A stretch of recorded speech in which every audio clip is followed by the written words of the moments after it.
स्वागत है। चलिए रुख अगली खबर का करेंगे। पटना विश्वविद्यालय को केंद्रीय विश्वविद्यालय का दर्जा दिलाने की मांग को लेकर पटना विश्वविद्यालय के वर्तमान कुलपति रासबिहारी प्रसाद ने कहा कि पीएम मोदी ने प्रतिस्पर्धा के रूप में जिस शिक्षा प्रणाली को विकसित करने की बात कही है, हम उसे एक चैलेंज के रूप में लेते हैं। जन टीवी से खास बात करते हुए पटना विश्वविद्यालय के कुलपति ने कहा कि वैश्विक स्तर पर शिक्षा के क्षेत्र में जो बदलाव आ रहा है, उसमें सभी को प्रतिस्पर्धा के दौर में जाना ही पड़ेगा। उन्होंने कहा कि पटना विश्वविद्यालय इस विषय को लेकर जरूरी तैयारी करेगा कि प्रधानमंत्री ने जिस टॉप 10 सूची की बात की है, हमारी उपस्थिति वहां पर हो। पटना विश्वविद्यालय का शताब्दी समारोह, इतिहास में चंपारण सत्याग्रह और एक लंबी गौरव गाथा। मंच से मांग सिर्फ केंद्रीय विश्वविद्यालय की, लेकिन चैलेंज मिल गया प्रतिस्पर्धा का। हमारे साथ पटना विश्वविद्यालय के कुलपति रासबिहारी जी हैं। सर, प्रधानमंत्री ने कहा कि अगर केंद्रीय विश्वविद्यालय को किसी रूप में दिया जाता है तो उसके बहुत सारे पेंच फंस जाते हैं। अब प्रतिस्पर्धा का दौर है, क्या मानते हैं आप, इस चीज को किस रूप में देखते हैं? नहीं, मैं इसे चुनौती के रूप में लेता हूं। हमारे विश्वविद्यालय में शिक्षक, छात्र, हम सब मिलकर उसके जो मापदंड हैं 10 चुनाव में विश्वविद्यालय जो चुनना है, उसके लिए हम कम्पीट करेंगे और हमको लगता है कि उसमें बहुत सारे पैरामीटर हम पूरा करते हैं और जो नहीं करते हैं उसको हम जल्दी दुरुस्त करेंगे और उस कम्पीट में जाएंगे हम। और सर, 2-3 सवाल बिहार की शिक्षा व्यवस्था को लेकर खड़ी होती है। भारत स्तर पर चर्चा हुई है, अभी भी हायर एजुकेशन में शिक्षकों की कमी, नीचे के एजुकेशन में खिड़की पर बैठ करके लोगों को पर्ची पहुंचाना। लगता नहीं एक सरकार का जो तंत्र है और जिस तरह प्रधानमंत्री इशारा करके गए हैं, अगर उसमें कोई ड्रास्टिक चेंज नहीं हुआ तो ये प्रतिस्पर्धा पटना विश्वविद्यालय के लिए या बिहार के लिए मुश्किल होगा?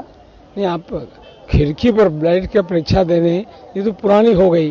परीक्षा तो बहुत दुरुस्त हुआ बाद में, और अभी भी जो परीक्षाएं हो रही हैं बहुत अच्छी हो रही हैं। आप इसको क्यों नहीं लेते हैं? इसी बिहार में सुपर 30 भी है। इसी बिहार में अच्छे लड़के निकलकर आज भी 2013 के भी यूपीएससी एग्जाम में देखिए, अगर हम टॉप 5 में नहीं तो मेरा स्थान 12वां या 13वां है। अभी भी हमारे बच्चे अच्छे हैं। जो सबसे महत्वपूर्ण बात है वो ये है कि हम जो शिक्षकों की कमी उसे पूरा करें, और वो हो रहा है। आज भी हमारे 11 लड़कों का नाम आया है, तो हम इसको जब पूरा करेंगे, हमारे इंफ्रास्ट्रक्चर बहुत है, दुरुस्त करेंगे, तो ऐसा कुछ नहीं कि we can not compete for the top 10। Sir, हम एक ऐसे शिक्षाविद से बात कर रहे हैं और इस ऐसे प्रांगण में खड़े होकर के बात कर रहे हैं जिसका इतिहास वास्तव में बहुत मजबूत रहा है।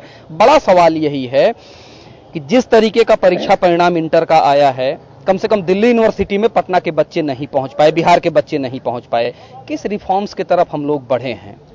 नहीं, देखिए, ये रिफॉर्म जो है, कोई भी रिफॉर्म जो होता है उसमें अप्स डाउन्स होते हैं। अभी 100 साल के समय पे काम कर रहे हैं सर। ये संक्रमण का भी दौर होता है। हर 100 साल के इतिहास में पटना विश्वविद्यालय कोई भी लंबी अवधि में एक संक्रमण फेज भी होता है। ये रोने की परिपाटी कब तक खत्म होगी? ये रोने की परिपाटी नहीं है, ये स्पष्टवादिता है, स्पष्ट व्याख्या है।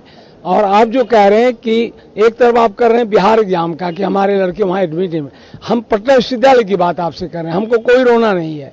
हम जो भी हैं अभी भी बहुत अच्छे हैं, उसमें थोड़े बहुत सुधार की जरूरत है। हमारे बच्चे किसी भी विश्वविद्यालय के बच्चे से किसी भी मायने में कम नहीं है, तभी तो हर क्षेत्र में आते हैं। आज भी हमारे यहाँ से पास किए हुए लड़के जिस फील्ड में यूपीएससी करते हैं, सब दिल्ली में जाके इसी पटना विश्वविद्यालय के लड़के अच्छे करते हैं। उम्मीद की जा सकती है कि जिस खिड़की से झांकती हुई बिहार की विरासत एक बड़े पैमाने पर प्रधानमंत्री के निमंत्रण के साथ चलने को तैयार हो रही है, इतिहास में कोई बड़ा संकल्प तो लिख के ही जाएगी। अब देखने वाली बात यह होगी कि आज का संकल्प बुनियाद के साथ जाता कितनी दूर तक है। चैलेंज राजनेताओं के लिए भी है और हम जैसे बिहारियों के लिए भी। सहयोगी मुस्तफा के साथ भूपेंद्र दुबे, जन टीवी, पटना।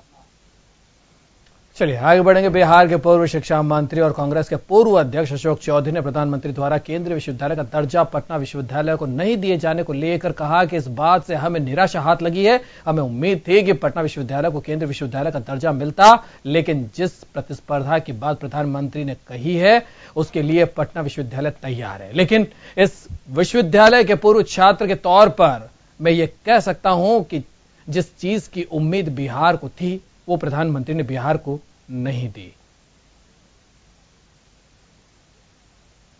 बाकी लोग उस तरह से प्रधानमंत्री जी ने घोषणा नहीं करके एक चैलेंज लीग के लिए जिन्होंने 10,000 करोड़ का एक चैलेंज लीग बनाया है बाकी भी यूनिवर्सिटीज के लिए, उसके चैलेंज लीग में पटना यूनिवर्सिटी को पार्टिसिपेट करने का आग्रह किया। मैं समझता हूं कि केंद्रीय विश्वविद्यालय की घोषणा के बाद भी पटना विश्वविद्यालय उस चैलेंज लीग में पार्टिसिपेट कर सकता था, लेकिन क्योंकि ये 7वां पुराना विश्वविद्यालय है इस देश का और 100वां शताब्दी वर्ष इसका मन रहा था, इसीलिए हम समझते हैं कि पूर्ववर्ती छात्र के हैसियत से मैं प्रधानमंत्री जी के इस स्टेटमेंट से और इस घोषणा से डिसअपॉइंटेड हूं। आई डोंट नो अबाउट जो लोग बाकी लोग उनका क्या है, लेकिन मैं उम्मीद थी कि प्रधानमंत्री जी आज इसको केंद्रीय विश्वविद्यालय की घोषणा करेंगे। आज के प्रधानमंत्री जी के भाषण से